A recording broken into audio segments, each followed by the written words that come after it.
বাংলাদেশের বাইরে পৃথিবীর বিভিন্ন প্রান্তে যেখান থেকে চ্যানেলে দেখছেন আপনাদের সকলকে সাদর আমন্ত্রণ তৃতীয় মাত্রা দেখবার জন্য। প্রিয় দর্শক, হরতালের সময়সীমা আরও বাড়ল 48 ঘন্টার জন্য এবং যথারীতি এই নিয়মেই চলে আসছে। নিয়মিত দুদিন বিরতি দিয়ে সপ্তাহে 5 দিন হরতাল, আর অবরোধ টানা চলছে 2 মাসেরও বেশ খানিকটা অধিক সময় ধরে।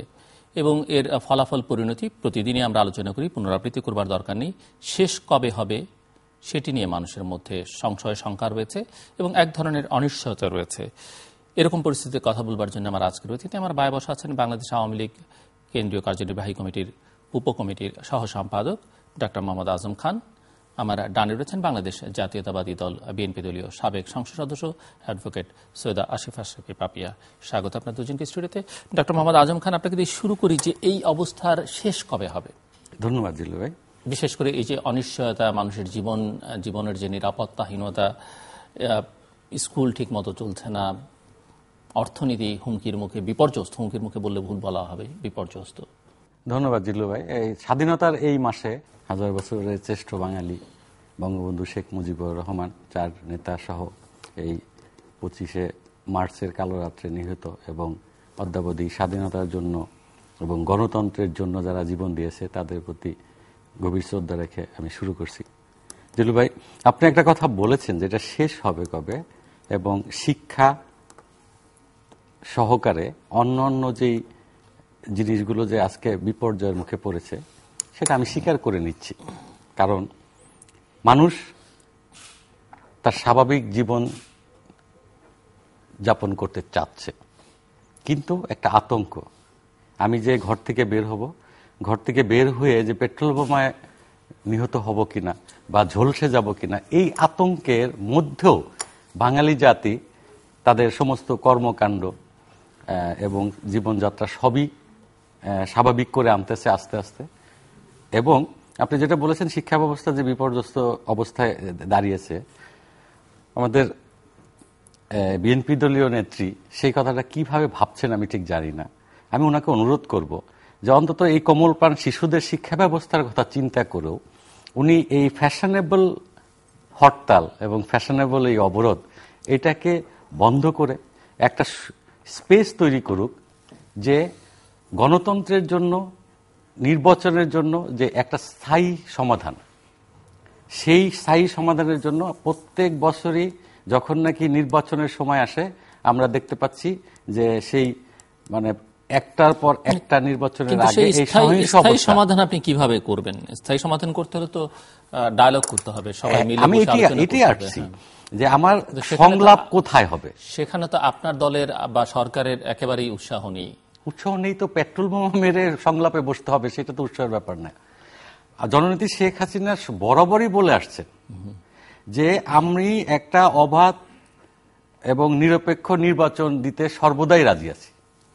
কিন্তু এই আপনার এই প্রাক্তন বিরোধী দল, বর্তমানে যারা বৃহৎ বিরোধী দল হিসাবে পরিচিত, তারা কখনোই এই তার স্পেসিফিক যেই কারণটা, আন্দোলনের যে স্পেসিফিক কারণ, তারা একটা মুখস্থ একটা তত্ত্বাবধায়ক বলে যাচ্ছেন। আপনি খেয়াল করবেন, জননেত্রী শেখ হাসিনা যখন ওনাকে ফোন করেছিলেন, বেসিক্যালি সংবিধানের আলোকে তত্ত্বাবধায়ক সরকারের আদলেই কিন্তু উনি নির্বাচনটা করতে চেয়েছিলেন, যে আপনি কোন কোন মন্ত্রণালয় নেবেন, হ্যাঁ, কি কি মন্ত্রণালয় চান, কি কি পুলিশ বা স্বরাষ্ট্র চান, সেগুলো আমরা দিতে রাজি আছি। সেটা হলো কারণ আপনি দেখবেন যে এই মানে যেই আমাদের যে পঞ্চদশ সংশোধনীতে যেটা এসেছে সেখানে কিন্তু একদম স্পষ্টভাবে আছে যে 2 টার্ম করা যেতে পারে, বাট কন্ডিশন হলো সেটা নির্বাচিত জনপ্রতিনিধি দ্বারা সেই গঠনটা হবে।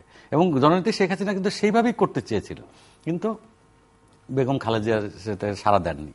তা এখন আমার কথা হলো যে আপনি, বাট আদালত কিন্তু বলেনি যে নির্বাচনদের নিয়ে করতে হবে। সংসদ চাইলে সেটা আবার ওখানেও শর্ত আছে আপনার, সেখানে এটা অবশ্য পাপিয়া আরো ভালো বলতে পারবে, উনি আইনের লোক, কিন্তু সেখানে অবজারভেশনে সেখানে কিন্তু 1 নাম্বার আছে যে বিচার বিভাগকে বাদ দিতে হবে, আর একটা আছে নির্বাচিত লোক নিয়ে করতে হবে, সেই অবজারভেশনেও সেটা আছে।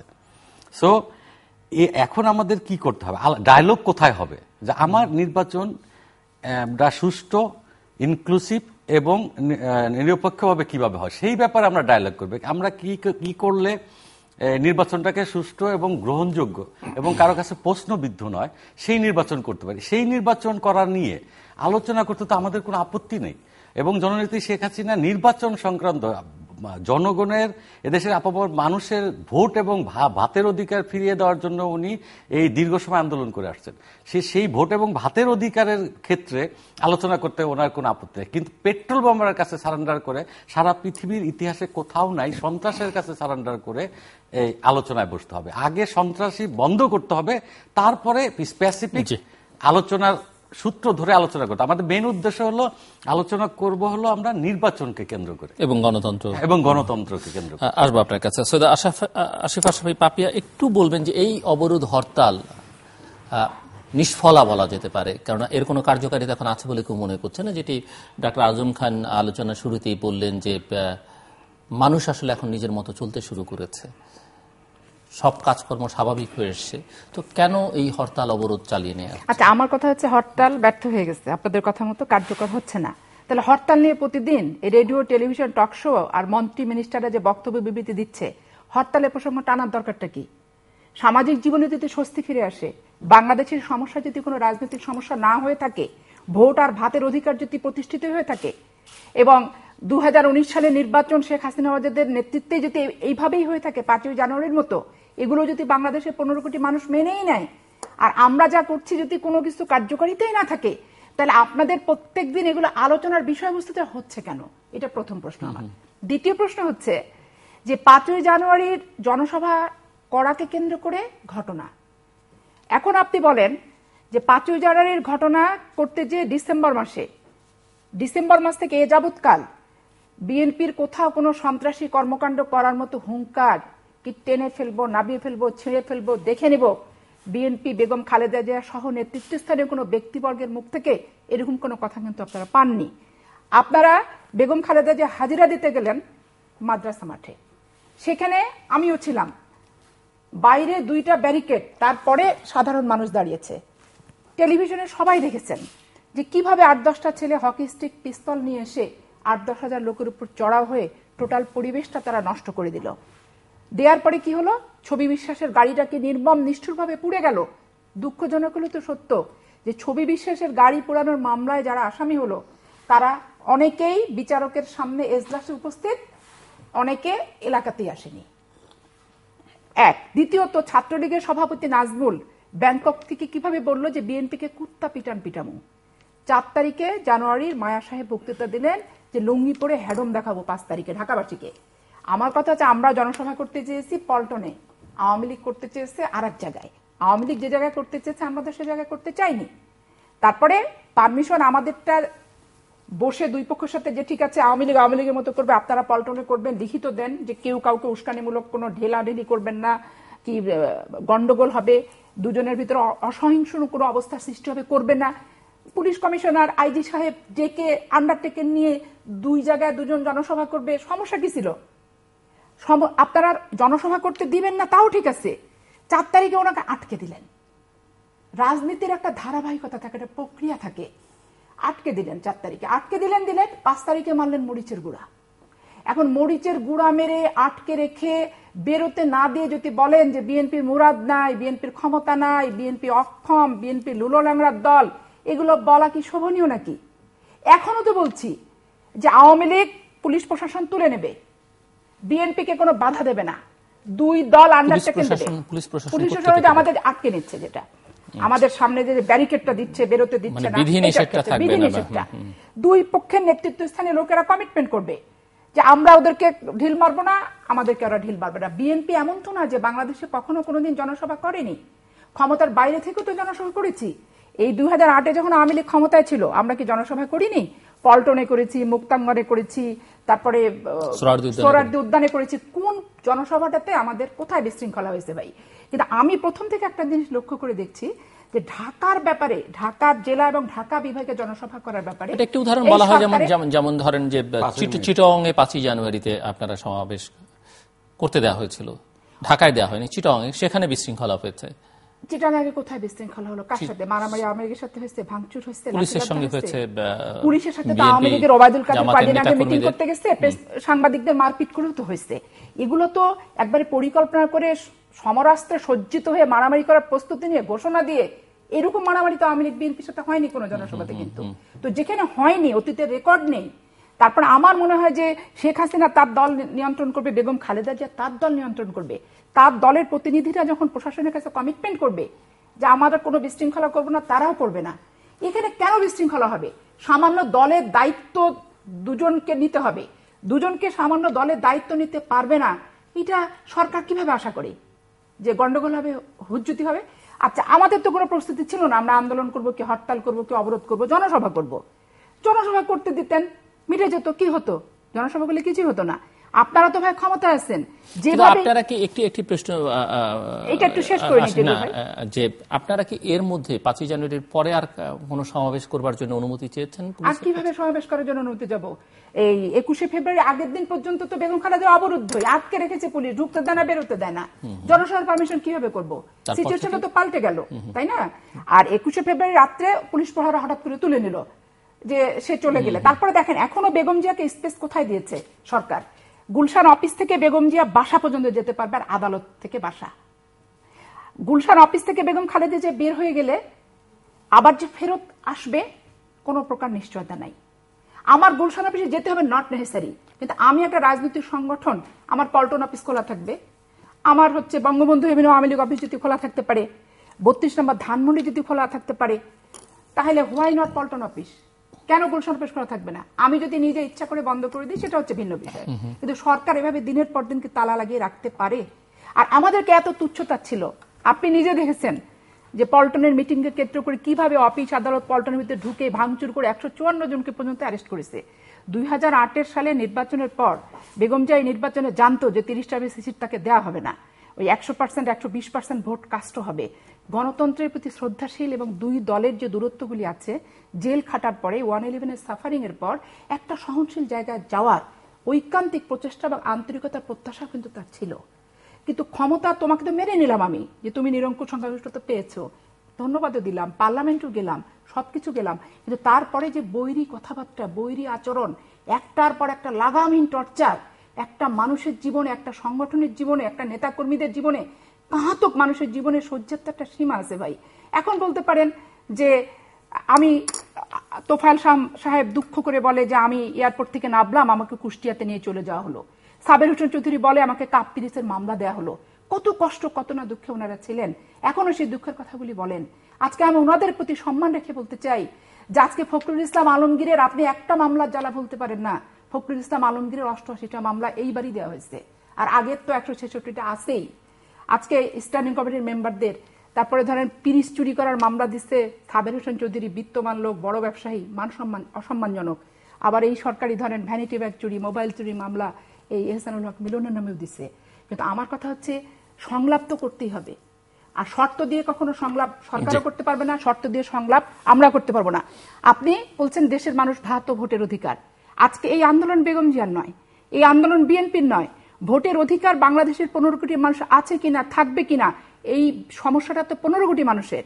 আর আন্দোলন শিথিল হয়ে গেছে, হরতাল শিথিল হয়ে গেছে। দেখেন 500 মিটার দৌড় দিলাম, সবার আগে যে ফার্স্ট হলাম, 200 মিটার দৌড় দিলাম, দৌড়ে ফার্স্ট হলাম। এই আন্দোলন তো ম্যারাথন আন্দোলন, দম নিতে হবে, করতে হবে, থামতে হবে, সবকিছু ধীরে সুস্থে মানুষেরই দাবি। মানুষ যেভাবে এটা করবে সেভাবেই হবে, এখানে তো বিএনপির একার তো বিষয় না। ডক্টর মোহাম্মদ আজম খান অনেকগুলো প্রশ্নের অবতারণা করেছেন পাপিয়া। আপনি বলছেন যে 16 কোটি মানুষ যদি এই হরতালকে নাই মানে, তাহলে হরতাল নিয়ে আলোচনা কেন?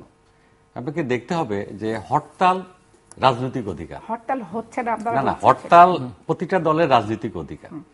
আপনি যেই প্রশ্নটা করেছেন, আপনি বিবেকের কাছে প্রশ্ন করে দেখেন যে সত্যিকার অর্থে হরতাল এই পর্যন্ত আপনার সেই 52 ভাষা আন্দোলন থেকে যত আন্দোলন হয়েছে, আর এই এখন যে 2015 সালের যে আন্দোলনে এসে দাঁড়িয়েছে, এই অবস্থার মধ্যে আপনার হরতালের যে সংজ্ঞা, তার সাথে কোনো এইবারের হরতালের কোনো মিল আছে কিনা? 1 নম্বর, হরতাল ডেকেই আপনারা পেট্রোল বোমা মারা শুরু করে দিলেন। আমি এখন আপনার লাস্ট প্রসঙ্গে আসছি। আপনি একটা সঠিক কথা বলেছেন যে এই আন্দোলন বেগম জিয়ার নয়, এই আন্দোলন বিএনপির নয়। বিএনপি নামে যে দলীয় একটা, আমার কথা শেষ করতে দেই, হ্যাঁ এটা সঠিক। কারণ হলো এই আন্দোলন এখন আন্দোলনে নাই, এটা সন্ত্রাসী কর্মকাণ্ড হচ্ছে। অপব্যাখ্যা করলে তো হবে না। সন্ত্রাসী কর্মকাণ্ড। যদি আপনি পেট্রোল বোমা কি কোনো আন্দোলনের অংশ? হ্যাঁ, পেট্রোল বোমা কি আন্দোলনের অংশ?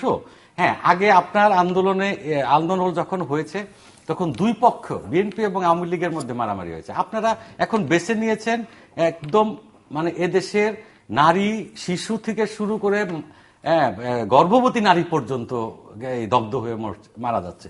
আপনাদের এই আন্দোলনের সময় 123 জন যে পেট্রোল বোমে মারা গেছে এবং 800-র উপরে যে দগ্ধ হয়ে তারা যে জীবন যাপন করছে, আপনি দেখেন এই আপনার বেগম খালেদা জিয়া যে প্রেস ব্রিফিং দিয়েছেন, উনি অনেক হত্যাকাণ্ড অনেক কথা বলেছেন, কিন্তু এই 123 জন যে পেট্রোল বোমে মারা গিয়েছে এবং সাথে যে আরো প্রায় 1000 লোক দগ্ধ হয়ে আজ জীবনের সাথে যুদ্ধ করছে, এবং তারা যদি কখনো এই লোকগুলো যদি মানে মোটামুটি জীবন ফিরেও পায়, তারা মানে কোনোদিনই মানসিকভাবে তারা কখনো মানে সুস্থ থাকবে না।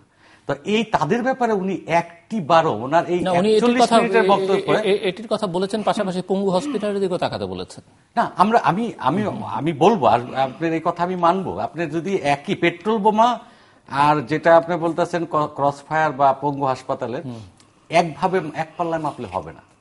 হ্যাঁ, এক পাল্লায় মাপলে হবে না। এখন আপনি যেটা বলছেন যে এই পঙ্গু হাসপাতালে তাকাতে, কিন্তু উনি আগে দুঃখ প্রকাশ করবেন এই 123 জনের। উনি তো দায়িত্ব নিচ্ছেন না, দুঃখ প্রকাশ তো করবে তাদের ব্যাপারে তো উনি কোনো দুঃখ প্রকাশই করলেন না। উনি বলেছেন সবার পাশে দাঁড়াবেন, সময় আসলে এই ক্রস ফায়ারের লোকজনের পাশে দাঁড়াবেন। এই 123 জন যে পেট্রোল বোমায় মারা গেছে তাদের ব্যাপারে উনি কোনো এখানে কোনো মন্তব্য করেন নাই, এবং এই 1000 লোকের ব্যাপারে করেন নাই। তার অর্থ তো একদম, এখন আমি বলি জিল্লুর ভাই, মানুষের এদেশের মানুষ রাজনৈতিক সচেতন মানুষ পৃথিবীর কোথাও নাই। চায়ের দোকানে বসে রাজনৈতিক আলোচনা এবং এই টক শো গুলো টিভিতে দেখা, হ্যাঁ, এই যে সময় নিয়ে তারা দেখে এবং আলোচনা করে। তো এখন আমি পাপি আপা যাই বলি, এদেশের জনগণ জানে কে পেট্রোল বোমা মারছে, এদেশের জনগণ জানে কে ক্রস ফায়ার করছে। আমরা ক্রস ফায়ারের কথা স্বীকার করছি না, আমরা বলছি যে পেট্রোল বোমা মারতে দেখছি, আমরা গুলি করছি পায়ের দিকে, সেটা 2-1টা হয়তো বুকে লেগে যাচ্ছে। আমরা পেট্রোল বোমা যারা মারতেছে তাদের দিকে গুলি করতেছি, আমরা কাউকে ধরে নিয়ে যে মারছি না, এটা আমরা বলছি, কিন্তু এটা জনগণ জানে আসল ঘটনা কি হচ্ছে। আচ্ছা, আমি এখন একটা জিনিস বলি, পাপিয়াপা যে বললেন যে টেনে হেসড়ে নামানোর কথা, এই টেনে হেসড়ে নামানোর কথা বেগম খালেদা জিয়া বিভিন্ন সময় বলেছে, আলটিমেটাম দিয়েছে এবং পালানোর পথ পাবে না জননেত্রী শেখ হাসিনা, সেই কথাগুলো বলেছে। এগুলো নিয়ে আগে অনেক বিস্তারিত আলোচনা হয়েছে, হ্যাঁ, সেগুলো নিয়ে আমরা অত বেশি 5 জানুয়ারির সভার কথা বলছি। 5 জানুয়ারির প্রসঙ্গে আমি পরে আসছি। আপনি 5 জানুয়ারি জনসভার কথা আছে, এটাই আসি আমি আগে।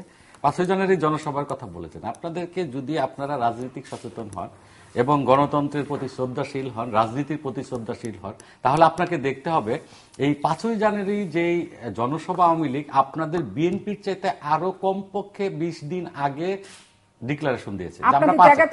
আমার কথাটা শুনে নেন। 5 জানুয়ারি এখন আপনারা একবার আমাদের দুঃখ পাওয়ার কথা, আমাদের দল ক্ষমতায় আছে, আমাদের দল 1 মাস আগে জনসভার জন্য ডিক্লারেশন দিয়ে জনসভা করতে পারলো না। হ্যাঁ, এখন এই যে আইন শৃঙ্খলা রক্ষাকারী বাহিনী, তারা যদি কোনো সুনির্দিষ্ট তথ্য পায় যে এই জনসভাগুলো করতে দিলে এই বিশৃঙ্খল অবস্থা সৃষ্টি হবে, সন্ত্রাসী কর্মকাণ্ড হবে, তার প্রমাণ এই যে আপনি চিটাগাং এর ঘটনা। এটাও বাদ দেন, যখন নাকি এই 5ই মের হেফাজতের এই জনসভা করতে দেওয়া হয়েছিল, এদেশের মানে সচেতন জনগণ তখন বলেছিল সরকার তাহলে কি করে, কেন তাদেরকে জনসভা করতে দেওয়া হলো, এবং জনসভা করতে দেওয়ার পরে যে ভয়াবহ বিপর্যয় হয়েছিল, এবং সেখানে এই খালেদা জিয়া ডিক্লারেশন দিয়েছিল যে এরা বসে আছে, তাদেরকে রসদ দেওয়া হোক, কালকে সকালে আমাদের লোকজন নেমে যাক।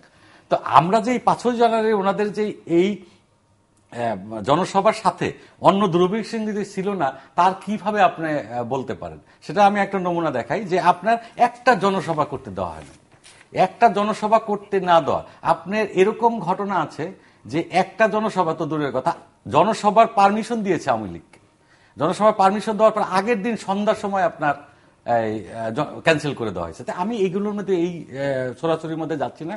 আর আপনি যেটা বলেছেন অফিস ভাঙচুর, সেটা জননেত্রী শেখ হাসিনা অফিসের ভিতরে থাকা অবস্থায় পুলিশ আক্রমণ করেছে এবং সেই আক্রমণকে আওয়ামী লীগের নেতাকর্মীরা প্রতিহত করে জননেত্রী শেখ হাসিনাকে সুস্থভাবে এখান থেকে ফিরিয়ে এনেছিল।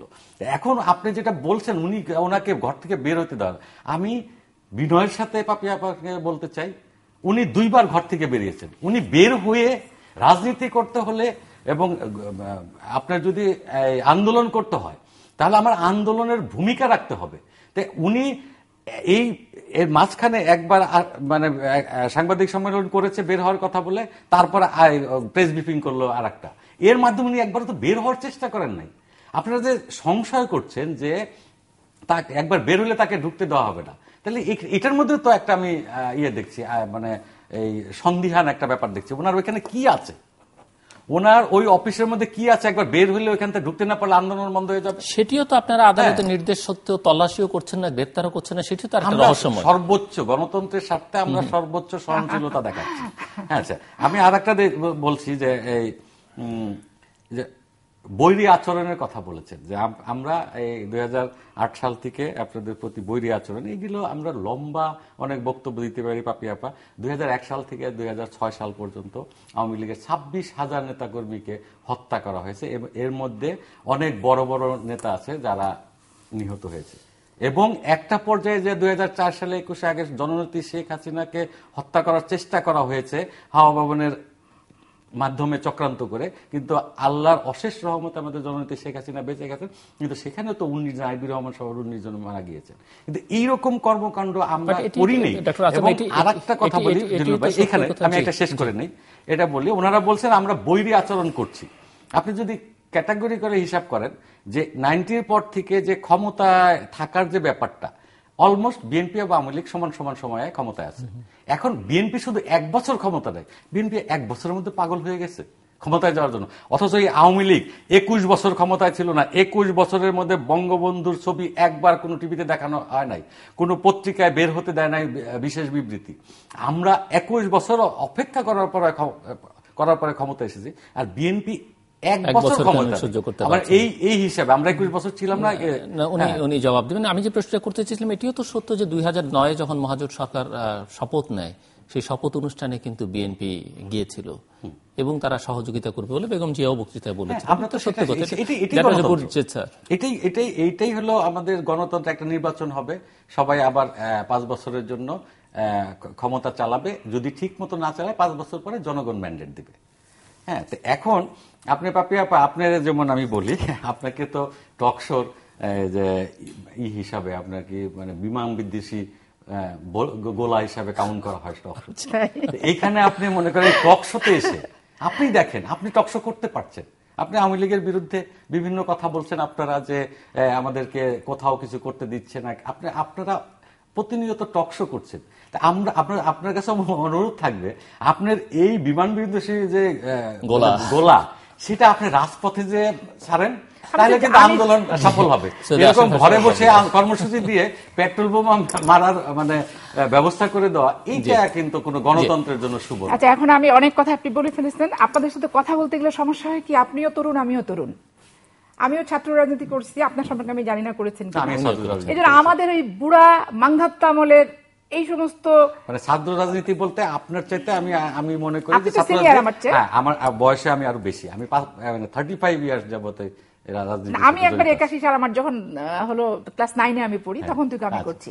বয়সে আপনার চেয়ে ছোট হলেও আমি 9টাকে কাউন্ট করছি না, আমি মানে রাজনৈতিক বয়স আবার কাউন্ট করাটা আবার যাই হোক 25 বছরের। আচ্ছা, এখন ব্যাপার যেটা হচ্ছে যে আপনাদের এই সবারই ট্র্যাডিশনাল কথা, 21শে আগস্ট, রহমতুল্লাহ মাস্টার, মমতাজউদ্দিন, তারপরে কথাগুলো তো সত্যি, কিবরিয়া, অসত্য সবই সত্য। মানে আমাদেরটা বললে ট্র্যাডিশনাল, না সবই সত্য।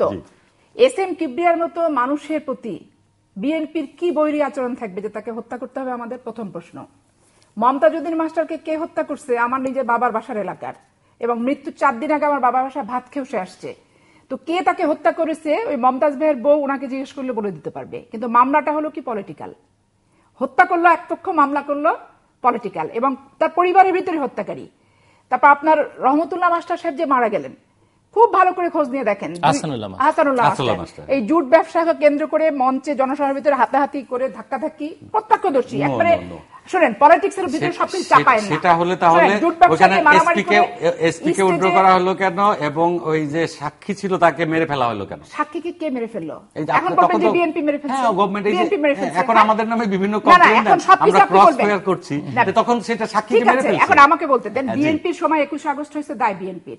বিএনপির সময় এসএম কিবরিয়া মারা গেছে, দায় বিএনপির। বিএনপির আমলে 10 টাকা অস্ত্র, দায় বিএনপির। তাহলে এখন আপনার উদীচীর বোমা হামলার সেই দায় বিএনপি কেন নেবে আওয়ামী লীগ ক্ষমতা থাকা অবস্থায়? তারপরে সিপিবির সম্মেলনে বোমা হামলা সেই দায় বিএনপি কেন নেবে? আসামি সব বিএনপির, তরিকুল ইসলাম থেকে শুরু করে সবাইকে কিন্তু সেখানে আসামি করা হয়েছে। আজকে বিএনপি আওয়ামী লীগ ক্ষমতায় আছে, আমরা হরতাল ডাকছি, আপনারা পেট্রোল বোমার টোটাল দায় আপনি আমাদেরকে দিয়ে দিচ্ছেন। কিসের উপর ভিত্তি করে দায়টা দিচ্ছেন? স্পেসিফিক একটা তথ্য, একটা প্রমাণ আমাকে দিতে হবে। আপনি বলবেন যে রাস্তা থেকে যাদেরকে ধরে নিয়ে এসেছে তাদের 164 স্বীকারোক্তি আছে, স্বীকারোক্তিতে তারা বলেছে, ঠিক আছে। এখন এই স্বীকারোক্তি 111-এর সময় যখন ওবায়দুল কাদেরকে ধরলো, জলিল সাহেবকে ধরেছে, তারপরে আব্দুল আল মিন্টুকে ধরেছে, এখনো ইউটিউব খুললে তাদের 164 গুলা, তাদের হচ্ছে যে ওই রিমান্ডের যে রেকর্ড গুলো এখনো কিন্তু আমরা সেখানে সবকিছু দেখতে পাচ্ছি। এখন আপনি কোথায় একটা পেট্রোল বোমা হলো, বেগম খালেদা জিয়াকে আসামি করে ফেললেন। কোথায় একটা কিট ককটেল ফুটলো, আপনি ফখরুল ইসলাম আলমগীরকে আসামি করে ফেললেন।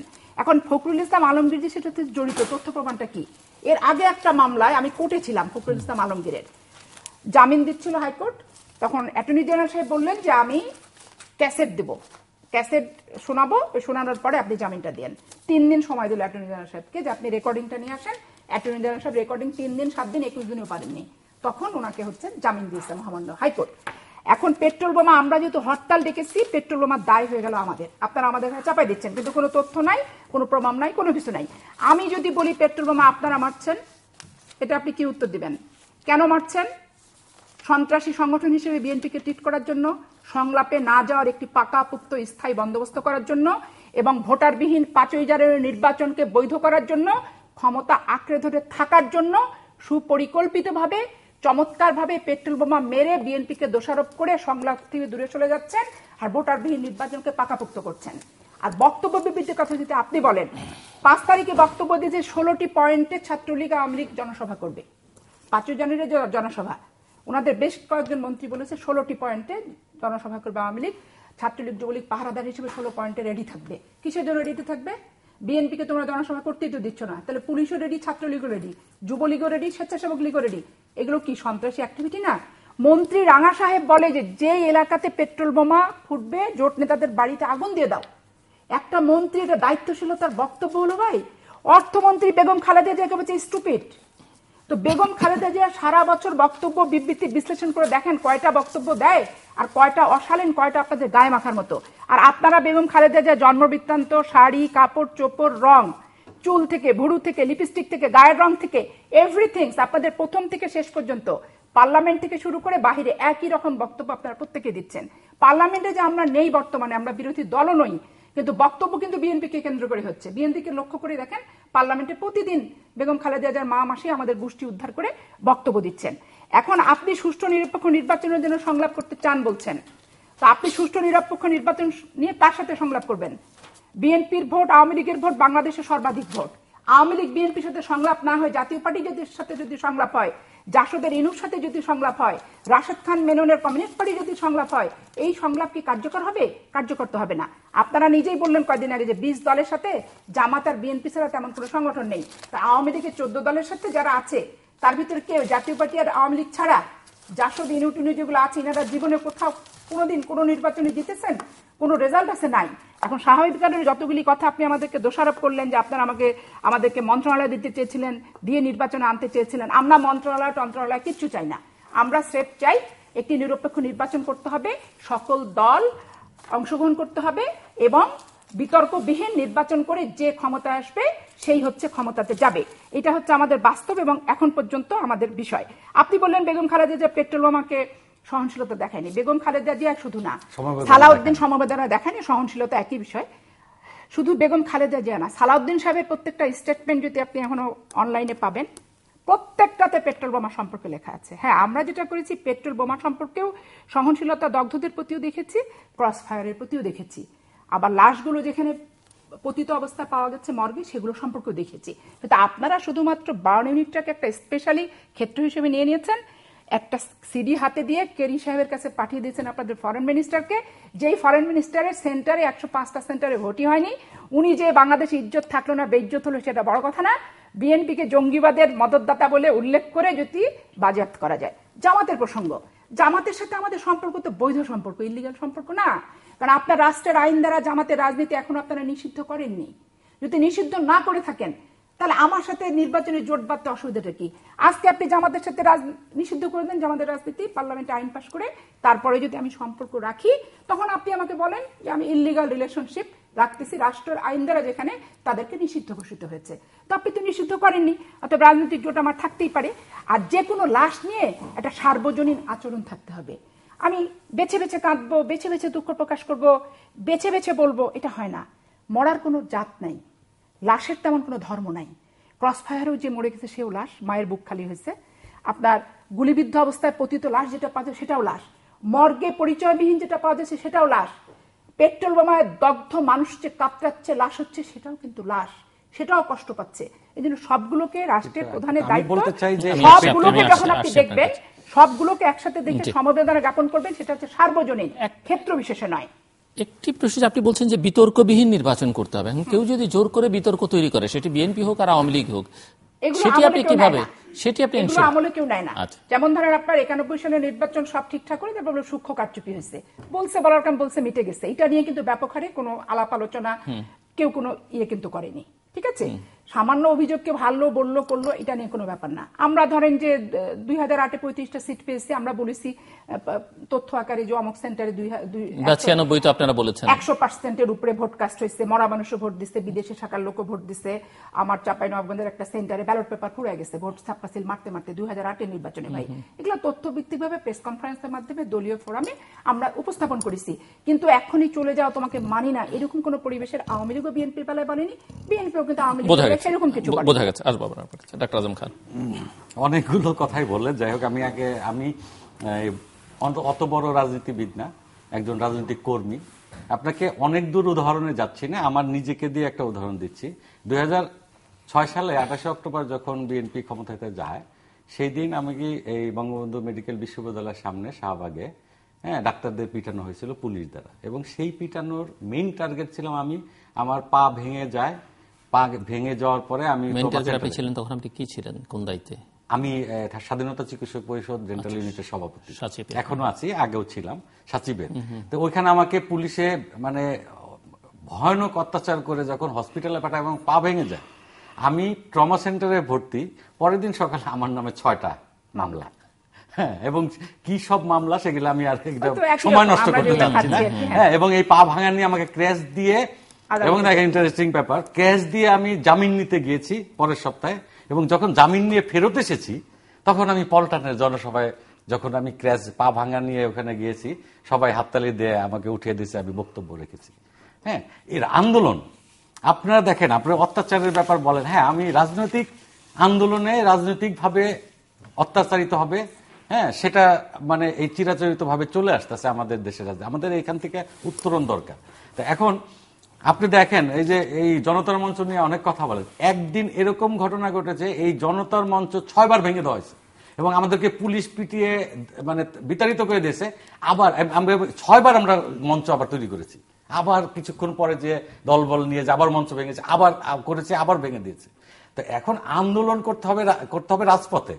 এখন ঘরে বসে মানে এই যে পর্দার অন্তরালে থেকে খালি মানে বিবৃতি দিয়ে এই হরতাল ঘোষণা করা হবে, তাহলে তো এখন তো বেগম খালেদা জিয়ার অফিস থেকেই তো সেটা বিবৃতি দিতে পারে, গোপন স্থান থেকে দেওয়া দরকার নাই তো, তার তো অফিসে উনি আছেন। যাই হোক, আপনি আরেকটা বলেছেন উদিচি এবং এদের সময় যে নারায়ণগঞ্জের, হ্যাঁ, আমি বলতেছি হ্যাঁ, এইটা অলরেডি চার্জশিটও হয়ে গেছে নারায়ণগঞ্জে। হ্যাঁ, যাই হোক, ওটা এই যে ঘটনা আমি যেটা বলতেছিলাম যে এই ঘটনাগুলোর সাথে আপনি দেখেন, আপনি এখন যেহেতু আপনি বলে ফেলেছেন যে জামাতের সাথে আপনাদের তারা যেহেতু বৈধভাবে আপনার সম্পর্ক আছে, এখানে জামাতের কর্মকাণ্ড যেই দল নির্বাচনী সম্পর্ক, আমি আমার এটা আপনারা বলেন, এটা হলো আপনাদের একটা, উনি বলছেন যে বাংলাদেশের রাষ্ট্রীয় আইনে যেহেতু এটি বৈধ নিষিদ্ধ করে দেন না আপনারা, এটাকে নিয়ে জন কেরি পর্যন্ত সিডি না দিয়ে এটাকে নিষিদ্ধ করেন। আপনাদের যে এই মায়াকান্না, না নিষিদ্ধটা করছেন না, এই মায়াকান্নাটা বন্ধ করেন দয়া করে। আমি বলতেছি, আমি নিষিদ্ধ করব, আমার কথা আমার শুনেন, আমি নিষিদ্ধ করব, আইনি প্রক্রিয়া আছে দেখে আমরা নিষিদ্ধ করছি না। আমরা আইনের প্রক্রিয়া আপনারা এত কিছু করে ফেললেন আর এটা করতে পারবেন না। আইনের প্রতি শ্রদ্ধাশীল। বঙ্গবন্ধুর হত্যা ঝুলিয়ে রেখেছিলেন এবং আপনারা এই একই ল্যাঙ্গুয়েজ ইউজ করতেন যে আমরা এটা ঝুলিয়ে রেখে মোলা দেখেই সারা জীবন এটা কাটিয়ে দেবো, আমরা এটা বিচার করবো না। কিন্তু জননেত্রী শেখ হাসিনা সেটা বিচার করেছে এবং কার্যকর করেছে, বাকিগুলো হবে। এবং যুদ্ধ অপরাধীদের বিচার নিয়ে আপনারা একই কথা বলতেন যে আমরা যুদ্ধ অপরাধীদের বিচার করবো না, এটা ঝুলিয়ে রেখে আমরা ভোটের আবার স্বচ্ছতার ভিত্তিতে। পৃথিবীর ইতিহাসে এর চেয়ে স্বচ্ছ আর কথা হয় না। আমি না, আপনি দয়া করে আপনি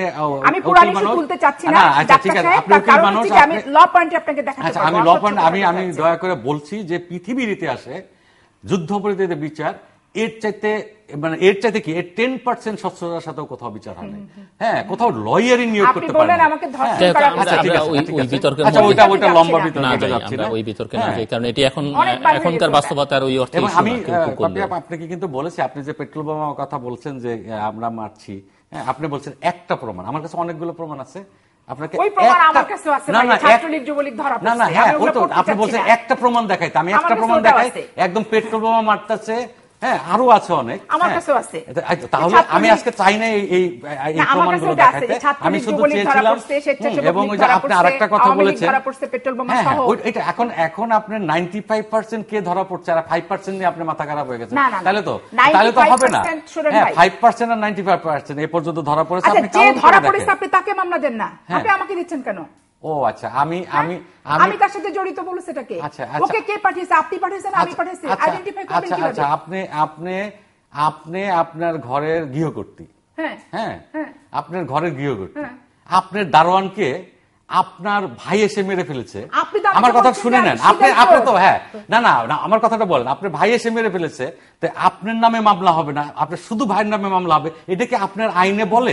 এখন আমি একা বলছি, হুকুমের আসামি করে মামলা করা হয়েছে, কেউ বলেনি যে ওই মির্জা ফখরুল ইসলাম সাহেব মানে বোমা মেরেছে, হুকুমের আসামি করে মামলা করা হয়েছে। এখন আপনি হুকুম দিচ্ছে কি আমি দিচ্ছি কি আপনি দিচ্ছেন, কি তথ্য প্রমাণ আছে সরকারের কাছে?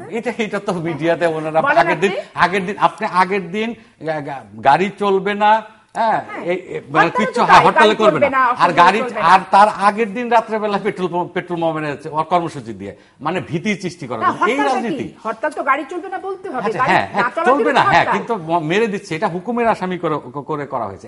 আমি কিন্তু আপনাকে বলেছি যে পেট্রোল বোমা কে মারছে এবং ক্রস ফায়ার কে করছে, মানে কি কারণে, প্লিজ আমাকে বলতে দেন, আমাকে বলতে দেন। এটা এদেশের জনগণ সবই বুঝতে পারে, পেট্রোল বোমা কে মারছে, কারা এটা করছে, এটা জনগণ, আপনি জনগণের উপরে ছেড়ে দেন না। জনগণই সিদ্ধান্ত নেবে এবং জনগণ সিদ্ধান্ত নিয়েছে দেখে আজকে আপনাদের এই হরতাল। আপনি প্রথম আলোর আপনাদের একটা আমি কথা বলি, প্রথম আলো এক সময় তো আওয়ামী লীগরে কিভাবে একটা ইয়েলো জার্নালিজম করে কিভাবে হটাবে, এটা অনেক চেষ্টা করেছে। সেই প্রথম আলোর প্রতিবেদনে এসেছে যে হরতালের এবং অবরোধের কি ভয়াবহ খারাপ পরিণতি হয়েছে, মানুষ কোনো কিছুই মানছে না। আপনি হয়তো ঢাকার বাইরে যান না, আমার বিভিন্ন কারণে ঢাকার বাইরে যেতে হয়। আপনারা হয়তো এই ক্লকশোতে অনেকে বলছে যে হরতালে এবং অবরোধে ঢাকার বাইরেও কিছু ইফেক্ট, আমি তা অস্বীকার করছি, কারণ মানুষের মধ্যে যে আতঙ্কটা আছে এটার জন্য তো সবকিছুই বাধাগ্রস্ত হবে। তো এখন কিন্তু বাইরে কোথাও আপনার এই হরতাল পালন করছে না, কারণ এদেশের মানুষ, আমি যদি আপনি ঢাকার দিকে তাকালে বোঝা যাবে না, আমি একটা জিনিস টিভিতে দেখাতে চাই, একটু মানে ভিন্ন ধর্মী, এটা রাজনৈতিক না, এটা যদি একটু দেখেন যে এইখানে এই বাড়ির মানে বাপ এবং ওয়াইফ এবং মেয়ে হাল ধরছে এবং হালের এটা চাষ করতেছে। এইটা হলো বাঙালি জাতি। বাঙালি জাতিকে দাবিয়ে রাখা যায় না। এই যে তুমি এই ভোটটা উন্নয়নের দিবেন জন্য ভাই, উন্নয়নের জন্য ভোটটা দিবেন, এই যদি পেট্রোল বাঙালির পাম্পে অবস্থা ভোট হয়, দিবেন না, আপনি হয় নাকি? দেখবেন, আপনি বলতেছেন যে আমরা কি জানি দমন করছি, এই বাঙালি জাতি আইয়ুব খানের মার্শাল্লাহকে উপেক্ষা করেছে। আইয়ুব খান যখন এই পুরান এয়ারপোর্টে নেমেছে, তার প্রেসিডেন্ট কার্যালয়ে গিয়েছে, সারা রাস্তায় এই বাঙালি জাতি জুতা উঁচা করে দেখিয়েছে।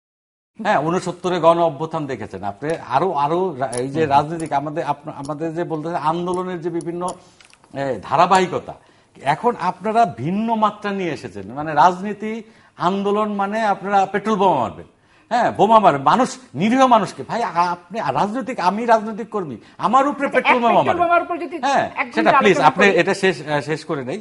আচ্ছা, আর একটা কথা বলেছেন বিদেশিদের ব্যাপার, আপনারা হয়তো বিদেশিদের উপর নির্ভরশীল। একটা প্রসঙ্গ এনেছেন আপনি, বিদেশি যে ওই সিডি দেওয়ার ব্যাপার, এটা হলো যে যেহেতু আপনারা এই বিদেশিদের উপর নির্ভর করে যে আন্দোলনের ডাক দিয়েছেন, আপনি দেখেন এটা যদি গণতন্ত্রের জন্য আন্দোলন হয়, আপনারা কোন গণতন্ত্র প্রক্রিয়া আন্দোলনের ডাক দিয়েছেন? সাংবাদিকরা জিজ্ঞাসা করলো, মানে জোর করে চাপিয়ে দিল, এরপরের কর্মসূচি কি? হ্যাঁ, বারবার বলার পরে আন্দোলন চলবে, অবরোধ চলবে বলে বেগম খালেদা জিয়া উনি যেই অজুহাত দেখে হরতাল উড্ড করেন নাই, যেটা হলো যে যখন জননেত্রী শেখ হাসিনা মাননীয় প্রধানমন্ত্রী ওনাকে টেলিফোনে বলেছে আসেন আমরা আলোচনা করি, উনি বলেছেন আমার হরতাল চলতেছে, আমি এই টাইমের মধ্যে আমার 20 দলীয় জোটের সাথে আলোচনা করতে পারবো না, বিদায় আমি হরতাল উড্ড করতে পারবো না। তো উনি কি গণতান্ত্রিক ওয়েতে এই 71 দিনের 72 দিনের হরতাল অবরোধ দিলেন? কার সাথে উনি আলোচনা করেছেন? ভাই এখন আমি একটু বলি।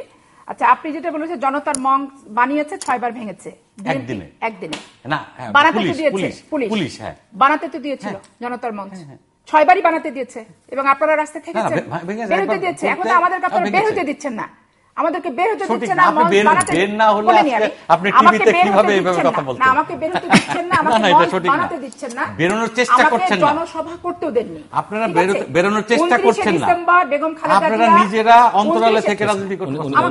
29 ডিসেম্বর বেগম খালেদা জিয়া বের হওয়ার জন্য চরম আকুতি, আটকে রেখেছিলেন তালা। এখন বেগম খালেদা জিয়া তো টপকে বেরোবে না। 5 জানুয়ারি আমি নিজে উপস্থিত ছিলাম, মরিচের গুঁড়া মারছেন কি কষ্ট ডাক্তার মানুষ তো জানেনি, মরিচের গুঁড়া কত খারাপ, পরে উত্তর দেন, আমারটাকে শুনে নেন আপনি, আমি আপনার সময় চুপচাপই বসছিলাম। আচ্ছা, তো মঞ্চ বানাতে দেওয়া হয়েছিল, জড়ো হয়েছেন, পুলিশের সাথে মারামারি করে আন্দোলন চালিয়েছেন। এখন তো পুলিশ গুলি করে ফেলে দিচ্ছে, যেদিন প্রোগ্রাম দিচ্ছে তার আগের দিন 144 ধারা দিয়ে দিচ্ছে।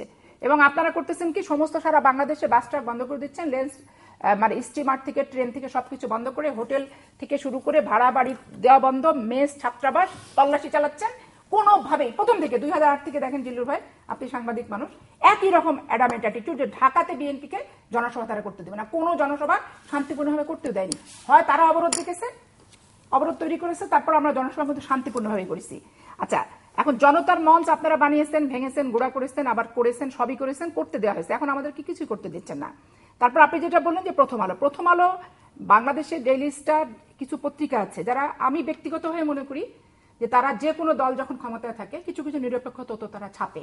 আমি যখন ক্ষমতা থাকি আমাকে যখন দুর্নীতিবাজ বলে তখন আমি ক্ষিপ্ত হই, আপনি যখন ক্ষমতা থাকেন তখন আপনাকে দুর্নীতিবাজ বলে আপনি ক্ষিপ্ত হন। কিন্তু প্রথম আমরা ডেইলি স্টারের চেহারা ছবি কিন্তু পরিবর্তনটা হয়নি, ওই অনুসন্ধানী রিপোর্ট যেটা সেটা তারা করেই, এতে কেউ কখনো পক্ষে থাকে কেউ কখনো বিপক্ষে থাকে, এগুলো নিয়ে কথা বলে কোনো লাভ নাই। আর তারপরে আপনি বলেন যে বাঙালি জাতির ইতিহাস আছে, এটা আমি আপনাকে স্মরণ করে দিতে চাই যে 69-এর গণঅভ্যুত্থান হয়েছে, 71-এ মুক্তিযুদ্ধ হয়েছে, 81 সাল থেকে শুরু করে 90-এর গণঅভ্যুত্থান পর্যন্ত আন্দোলনও হয়েছে এরশাদ সরকারের বিরুদ্ধে, 82 থেকে 90 পর্যন্ত। এই জন্য আপনাদেরকে আমরা স্মরণ করিয়ে দিতে চাই। আবার আপনারা যখন তত্ত্বাবধায়ক দাবি করেছেন, করে পদত্যাগ করেছেন, আপনাদের সিটগুলোতে উপনির্বাচন করে আমরা বিল পাশ করে একদিনও ক্ষমতা ধরে রাখার চেষ্টাও করেনি, বেগম খালেদা জিয়া পদত্যাগ করে পল্টনে এসে জনসভা করে নির্বাচন ডিক্লেয়ার দিয়ে দিয়েছে, ঠিক আছে? তো তারপরে এখন আপনাকে সেই জিনিসটা আমি স্মরণ করতে চাই যে ভোট শুধু বেগম খালেদা জিয়ার ভোট না, আমার ভোট না, ফখরুল ইসলাম আলমগীরের ভোট না, এগুলো বাংলাদেশের জনগণের ভোট। জনগণ সাথে আছে, জনগণ হরতাল মারছে না, জনগণ অবরোধ মারছে না, এত ভোটটা দিয়ে দেন না, একটা নির্বাচন দিয়ে দেন, দিয়ে দেখেন নিজের অবস্থাটা কোথায়। ঢাকা বারে নির্বাচন হয়েছে, দেখেন বিপুল ভাবে জিতেছি, আপনাদের নেত্রী প্যানেল করে দিচ্ছে সুপ্রিম কোর্টে, সেখানে দেখেন বিপুল ভাবে আমরা জিতেছি। গোটা বাংলাদেশে যেখানে নিরপেক্ষ নির্বাচন হচ্ছে, জাতীয় নির্বাচন গত নির্বাচন শেখ হাসিনার অধীনে নিরপেক্ষ সুষ্ঠু নির্বাচন হবে না বিধায় আমরা যাইনি, আমরা যাইনি। আপনারা ঠিক যেভাবে 96 নির্বাচনে আসেননি, বেগম খালেদা জিয়া, ভাই শেষ করিনি, আমি শেষ করিনি, আমি আসছি ঝগড়া তর্কাতর্কি হয়ে যায়। আপনি ঠিক ডাক্তার আছে, মানুষ, হ্যাঁ, আমি ঠিক উকিল আছে, মানুষ, হ্যাঁ। একজনের ভিতরে একজন কথা বলবো কেন? 1996 সালে যে কারণে আপনারা নির্বাচনে যাননি, 2008 সালের পরে এই 5ই জানুয়ারি 2014 সালের নির্বাচন, সে কারণেই আমরা যাইনি। নিরপেক্ষ নির্বাচন হবে না আমরা মনে করেছি, আমরা যাইনি, এবং সেটা আমাদের কার্যকারিতা হয়েছে। উপজেলা নির্বাচনে যাওয়ার পরে দেখলাম কি অবস্থা। সিটি কর্পোরেশন নির্বাচন দিয়েছেন আন্দোলন বানচাল করতে, হরতাল, পিকেটিং, অবরোধ কিছুই হচ্ছে না। মানুষের ভিতরে যদি সব সফলভাবে আপনারা করেন, এই সময় সিটি কর্পোরেশন নির্বাচনটা দিলেন কেন ভাই? দেওয়ার দরকারটা কি? যান জীবন, আমি বলি অনেক আগে থেকে 8 বছরে দেয়নি কেন, এখন কেন দিল? আর নির্বাচন দেওয়ারও কোনো প্রয়োজনীয়তা নেই, কারণ এখানে আওয়ামী লীগ সিলেকশন করে অপ্রতিদ্বন্দ্বী হিসেবে করে নেওয়াটা উত্তম। কারণ বিএনপি কেন পার্টিসিপেট করবে? আজকে রাজশাহী সিটি কর্পোরেশন মেয়র একটা ককটেল ফুটানি মামলা দিয়ে আপনি করছেন কি, ভারপ্রাপ্ত চেয়ারম্যান, দুদিন পর চেয়ারম্যানশিপ বাতিল। আপনি গাজীপুরে বিপুল ভোটে জেতার পর স্থানীয় সরকার একটা মামলা দিবেন, পদ শূন্য, আবার ধরেন আওয়ামী লীগের কমিশনার দিয়ে 5 বছর আপনি চালাই নেবেন। আপনি জেলা পরিষদের 64টা জেলায় আপনি প্রশাসক নিয়োগ করে দিচ্ছেন দলীয়। আপনি 154টা যে নির্বাচন হয়নি, নামে মাত্র নির্বাচন, রাষ্ট্র চালাচ্ছেন। এই জন্য আমাদের তো দরকার নাই, আপনারা এখানে নির্বাচন করে পয়সা পাতি নষ্ট না করে একতরফা করে ফেলেন, সেটাই ভালো। আর আরেকটা জিনিস, বিদেশ নির্ভরের কথা যে আপনি বলেছেন, আমরা জনগণ নির্ভর রাজনীতি করি, বিদেশ নির্ভর রাজনীতি করি না। 2008 সালে বিনা সিক্রি আর ব্রিটেনের রাষ্ট্রদূত আর আমেরিকার ব্রিটেনিসের সাথে দফায় দফায় কতবার আপনারা গেছেন, কতবার আসছেন, আর তারা কি পরিমাণ 111 নিয়ে আসার জন্য আকুতি করেছে, সেটা বাংলাদেশের মানুষ কিন্তু সাক্ষী আছে। কয়দিন আগে বিনা সিক্রির ভারতের টেলিভিশনে একটা সাক্ষাৎকার পত্রিকাতে ছেপেছে, সেখানেও দেখেছি যে বর্তমান সরকারের যে অ্যাটিটিউড, বিনা সিক্রির অ্যাটিটিউড হচ্ছে ঠিক। আমি 2টা তথ্য দেওয়ার বক্তব্য শেষ করতে চাচ্ছি। সেটা হচ্ছে 2002 সালে নিউ ইয়র্কে শেখ হাসিনা যখন যান, ওখানে একটা সভা করেন, সেখানে তিনি স্টেট বললেন যে তালেবানদের রাষ্ট্র বাংলাদেশ পরিণত হয়েছে 2002 সালে। 10ই মে 2002 ফ্লোরিডায় বক্তব্য থেকে উনি বলেন যে বাংলাদেশে ভদ্রলোকের বসবাসের অনুপযুক্ত হয়ে গেছে। 30 মে 2002 সালে উনি ভারত সফর করছেন, এবং সেখানে যে বলছেন বাংলাদেশ আল কায়দার ঘাঁটি হয়ে গেছে। পরবর্তীতে 21 জুন থেকে 24 জুন 2006 সালে উনি ভারত সফর করেন। সেই সময় বাংলাদেশে আটা চিনির একটু ক্রাইসিস ছিল। ভারত সফর করার পরে 25 জুন পর্যন্ত উনি থাকলেন। 26 জুন 2006 সালে ইত্তেফাকে প্রকাশ হলো যে ভারত থেকে চিনি, আটা এবং ডাল আসা বন্ধ। এখন আমরা জনগণ নির্ভর রাজনীতি করি, বিদেশ নির্ভর নয়। দূতাবাসের দুধদের দুতিয়ালি করতে আপনারা কতবার দৌড়াচ্ছেন সেটা আপনারা নিজেরা দেখেন। আর আমরা কোথাও যাচ্ছিও না, জনগণের উপর ভরসা করে জনগণের দাবি নিয়ে যতটুকু পারবো ইনশাআল্লাহ এটা কামিয়াব লক্ষ্যে। এটি তো ঠিক। জাস্ট আমি একটা লাইন যোগ করি যে দুতিয়ালি করতে না গেলেও আপনাদের লোকজন বিভিন্ন পার্টিতে হরহামেশা যাচ্ছেন, যারা রাজপথে নামতে পারছেন, মানে যারা রাজপথে নামছেন। আমি এই কথাটা বলতে চাচ্ছি, এই প্রসঙ্গই তাইলে যে আপনাদের বলছেন যে মানে কোথাও একটা থেকে চিরকুট দিয়ে যে হরতাল এক্সটেনশন করা হলো, অথচ দেখেন গতকাল আপনার ডেইলি স্টার অফিসে 2 দিন আগে হাস্যোজ্জ্বল ভাবে আড্ডা দিতে দেখা গেছে। তাহলে আন্দোলন যেটা বলছেন, সমস্যা নাই তো, কিন্তু আমি বলি আন্দোলনের কথা যেটা বলছেন, যে আন্দোলনটা কি হচ্ছে পাওয়া যাচ্ছে না, অথচ তারা ওই কাজ। তার মানে কি আপনাদের অ্যাকচুয়ালি যে এখন আমরা যেটা ওই আগেও সন্দেহ করেছি যে আপনাদের অন্য কোন উদ্দেশ্য আছে। কারণ কোন আন্দোলনে আপনারা জনগণ মাঠে নাই, জনগণকে সম্পৃক্ত করতে পারে না, এমনকি দলীয় নেতা কর্মীদেরকে মানে সম্পৃক্ত করতে পারে না। কেউ কেউ আবার বলেন যে বিএনপির একটা বড় অংশই আসলে সরকারের হয়ে কাজ করছে এখন, মানে তাহলে এটা বিএনপির দুর্বলতা। আপনি বলেন ক্রস ফায়ার আপনারা শুরু করেছিলেন, এগুলো নিয়ে আমি ইতিহাস টানতে চাই না, এই আপনারা এটা মানে শুরু করতা। যাই হোক, আপনি বলছেন যে বের হতে দেওয়া হচ্ছে না বেগম খালেদা জিয়াকে। উনি কয়বার চেষ্টা করেছেন? আপনি রাজনীতি আচ্ছা ঠিক আছে, আমি ঠিক আছে আপনার পেপার স্প্রে যে আপনি মাঝখানে কথা বলেন না, আমি তাহলে আমি বলে নিই, আমার সময় নেই আমার হাতে। হ্যাঁ, আপনি যেটা বলছেন যে মানে বের হতে দিচ্ছে না, আমি বলছি যে বের হতে দেয় না, তালা লাগিয়ে রেখেছিল, কিন্তু উনি তারপরে বের হওয়ার চেষ্টা করে এখানে প্রতীয়মান হচ্ছে উনাকে বের হতে দেয় না। তারপর উনি কয়বার চেষ্টা করেছেন বের হওয়ার, কারণ কখনোই আর চেষ্টা করেন না। এখন আপনার হাইপোথেটিক্যাল কথা বলবেন যে উনি বেরোতে গেলে তালা তো খুলে দেওয়া হয়েছে, তারপরে আপনি বের হয় না। তারপরে আপনি বলতেছেন জনসভা করতে দেওয়া হয় না, এটা তো সঠিক না। আপনারা ঢাকায় এই যা বেশি না, আপনার 2014-13 সালেও আপনারা জনসভা করেছেন। এখন আমার কথা শেষ করতে দেন, আপনি জনসভা করতে দিয়েছে। এখানে যুদ্ধ অপরাধী কনভিক্টেড আসামির প্লেন প্ল্যাকার্ড ব্যানার নিয়ে বেগম খালেদা জিয়ার জনসভায় লোকজন এসেছে। আপনি তত্ত্বাবধায়ক সরকারের কথা বলছেন যে আমরা আন্দোলন করেছি, সেটা প্রেক্ষাপট ছিল ভিন্ন, যে এই পরিস্থিতি তৈরি হয়েছে। আওয়ামী লীগ সরকার ক্ষমতায় থাকা অবস্থা ৬,০০০ নির্বাচনে যখন একটাতেও আপনারা কোনো কমপ্লেন করতে পারেন না, আপনারা হাইপোথেটিক্যালি বলে যাচ্ছেন যে ওই নির্বাচনটা আমরা কারচুপি করব, এটা কোনো মানে সভ্য কথা না, ভদ্র কথা না। যে আমি এটা হবে আগেই বলে আমি নির্বাচনে যে নির্বাচনের কারচুপির অবস্থান দেখে আমি আন্দোলন করলে আজকে আমি জনসম্পৃক্ততা করতে পারতাম। হাইপোথেটিক্যাল কথা বললে হবে না। আর আপনি ৯৬ সালের নির্বাচনের কথা বলেছেন এবং আন্দোলনের কথা বলেছেন, যে ৯৬ সালের নির্বাচনের পরে গণ আন্দোলনের মুখে বিএনপি সরকার বাধ্য হয়েছে ক্ষমতা ছেড়ে দিতে। আপনি বলছেন নির্বাচনে যায় নাই। আওয়ামী লীগ এই বঙ্গবন্ধুর নেতৃত্বে যে আপনার ৭০-এর নির্বাচনে পাকিস্তানিদের বিরুদ্ধে নির্বাচনে যে আপনার সমস্ত সিট পেয়েছে ২টা ছাড়া। তাহলে যদি জনগণ যদি কোনো দলের পক্ষে থাকে, তাহলে কোনো প্রশাসনিক বা কোনো এই বন্দুকের মুখে নলের মাথায় কাউকে দাবিয়ে রাখতে পারা যায় না। এটা সারা পৃথিবীর ইতিহাসে নাই। এখন জনগণ আপনাদের সাথে নাই বিদায় আপনারা কোনো আন্দোলনই করতে পারছেন না। আর আপনাদের মেন সমস্যা হয়েছে আপনারা মিথ্যা রাজনীতি করেন এবং একটা উদাহরণ থাকলে সেটা টেনে আনেন। কিন্তু আওয়ামী লীগ সরকার ক্ষমতায় থাকা অবস্থায় জননেত্রী শেখ হাসিনা কোনো ঘটনা ঘটেছে তার বিচার করে নাই বা বিচারের আওতাধীন আনে নাই, প্রক্রিয়াধীন নাই, এরকম ঘটনা নাই।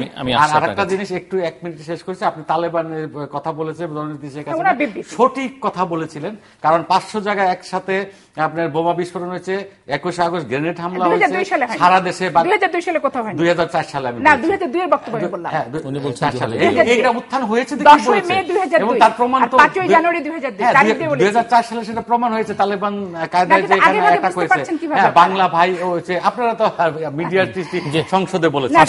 এখন আমি বলি, আপনি কিন্তু আপনার জন্য আমার ১-১.৫ মিনিটের বেশি সময় নেই, এবং এর থেকে বেরোবার আসলে উপায় কি, কবে শেষ হবে এই অবস্থা? আচ্ছা, যার মনে যা ফাল দিয়ে ওঠে তা।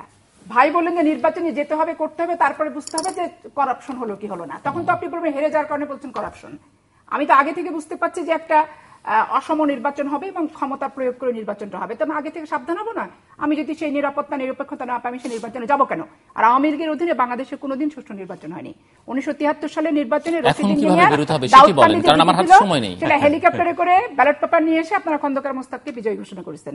আর এই 2008 সালের এই যে 5 জানুয়ারি নির্বাচন, এই 5 জানুয়ারি নির্বাচন 2014 কোনোদিনই সুষ্ঠু হতো না, হয়নি, এবং বাংলাদেশের মানুষ আস্থা ভরসা পায়নি। আমরা যেমন নির্বাচন বর্জন করেছি, আপনারা ভোটারও ভোট কেন্দ্রে নিতে পারেননি। অতএব এখানে আপনাদের কোনো জনসম্পৃক্ততা নেই। আর আপনারা জনসম্পৃক্ত বলে চিৎকারটা দিচ্ছেন, মন্ত্রী মিনিস্টারদের বক্তব্য দিচ্ছি, প্রেস ক্লাবের সামনে মানববন্ধন, পুলিশ বেষ্টনী, র্যাবের মাধ্যমে গুটি কয়েক লোককে নিয়ে, মুখ চেনা মিডিয়া নিয়ে তারা এই সমস্ত প্রোগ্রাম করতেছে। আপনাদের সাথেও কোনো গণসম্পৃক্ততা নাই। এবং আপনারা 9 থেকে 14 তারিখ যে প্রোগ্রাম বিভিন্ন জেলায় দিয়েছেন, 95% জেলাতে কোনো এমপিও যায়নি, কোনো প্রোগ্রামও কিন্তু করতে তারা পারেনি। আর আমরা কাউকে অপহরণ করিনি, আমরা কাউকে গুম করিনি, আমরা কাউকে খুন করিনি। 26,000-এর কথা মুখে মুখে বলেন, 26,000 তালিকাটা দিবেন, দিলে দেখব, এলাকায় জরিপ করব, তারপরে কথা বলবেন। আর জনগণের সাথে সম্পৃক্ত আছে কি নাই সেটা নির্বাচন দিতে হবে, দিয়ে দেখতে হবে জনগণের সাথে সম্পৃক্ততা আছে কিনা। আর জনসভা যখন করতে যাব তখন এই বাধা দিবেন না। আপনি গেটে তালা লাগাবেন আর নাটক করার জন্য গাড়িতে উঠবার বললো আমাকে বের হতে দিল না, এটা। ধন্যবাদ। খুব সংক্ষেপে 1-1.5 মিনিট। আপনি বলছেন যে নির্বাচন করলে যে সেখানে সুস্থ এবং ভালোভাবে হবে না, তার প্রমাণ যে আপনার 2013 সালে যে 6টা সিটি কর্পোরেশন নির্বাচন হয়েছে, আমি বলেছি 6,000 নির্বাচন সুষ্ঠু এবং নিরপেক্ষ হয়েছে, যার জন্য বিভিন্ন জায়গায় আপনার বিএনপি দলীয় প্রার্থীরা জিততে পেরেছে।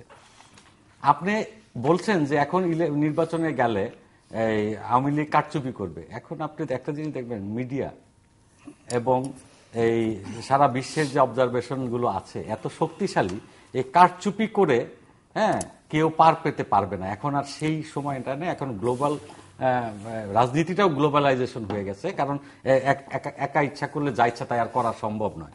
অতএব আপনারা সেই জিনিসটা মাথা থেকে দূর করেন, নির্বাচন করেন, গণতান্ত্রিক পন্থায় চলে আসেন, এই পেট্রোল বোমা বন্ধ করেন। আর আপনি বলছেন যে 2014 যে 5ই জানুয়ারি নির্বাচন আপনারা বর্জন করেছেন, বর্জন না, আপনারা প্রতিহত করার ঘোষণা দিয়েছেন। প্রতিহত করার ঘোষণা 500 সেন্টার জ্বালিয়ে পুড়িয়ে দিয়েছেন স্কুল, সেগুলো স্কুল পুড়িয়ে দিয়েছেন। আপনারা কি এটা কি পুড়িয়ে দেননি? আপনারা পুড়িয়ে দিয়েছে। তাহলে এই যে আপনারা যে ত্রাস সৃষ্টি করেছেন নির্বাচন কমিশনের, না ভোটাররা নয়, ও আচ্ছা, তাহলে এই যে এই সাধারণ জনগণের উপর পেট্রোল বোমা মারতেছে, না বলেছি এই পেট্রোল বোমা মারছে, না পেট্রোল বোমা মারছে সেটাও এই সাধারণ জনগণ মানে ভোটাররা মারছে। আর একটা জিনিস বলি আপনাকে খুব স্পেসিফিকই বলি, 26,000 পাপিয়া আমাকে বলতে 26,000 যে এই যে আমাদের আওয়ামী লীগের নেতাকর্মীকে হত্যা করা হয়েছে, আওয়ামী লীগের এটা কোন লিস্ট না।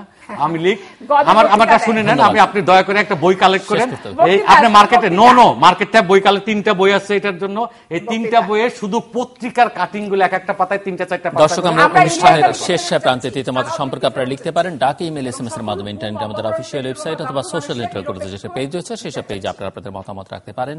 আর আপনারা আপনাদের মতামতে আমাদের অনুষ্ঠান তৃতীয় মাত্রা আপনি দেখতে পাবেন প্রতি বৃহস্পতিবার এবং শুক্রবার বাংলাদেশ মারা দুটোই, বুধবার দুপুর 11:30, শুক্রবার দুপুর 1:05 দেখবেন আমন্ত্রণ সৈয়দ আসিফ পাপিয়া এবং ডাক্তার মোহাম্মদ আজম খান। অসংখ্য ধন্যবাদ আপনার দুজনকেই। দর্শক মণ্ডলী, বাংলাদেশে এক অপরাজনীতি চলছে এবং এটি অনেক কাল ধরে চলছে এবং এর থেকে পরিত্রাণ দরকার এবং এখানে যে কেউই ধোয়া তুলসী পাতা নয়, এই আলোচনা থেকে এটি মোটামুটি স্পষ্ট। কম আর বেশি হয়তো মাত্রার পার্থক্য থাকতে পারে এবং বাংলাদেশে গণতন্ত্র নির্বাচন নিয়ে একটি স্থায়ী সমাধান দরকার। তবে সেই স্থায়ী সমাধান কি সংলাপের মধ্য দিয়ে? কারণ সংলাপের ব্যাপারে অনেকেরই আপত্তি আছে। বিকল্পটা কি হতে পারে, বিকল্প কোনো ফর্মুলা আছে কিনা সেটি অবশ্য জানা দরকার। তবে এর একটা স্থায়ী সমাধান যে দরকার, এই বিষয়ে অন্তত এই টেবিলে কোনো বিতর্ক ছিল না, যেখানে একজন আওয়ামী লীগের কেন্দ্রীয় কমিটির নেতা ছিলেন, আরেকজন বিএনপি দলীয় সাবেক আইন প্রণেতা ছিলেন। দর্শক, আমাদের সঙ্গে থাকবার জন্য অসংখ্য ধন্যবাদ। আপনাদের সবার জন্য শুভকামনা।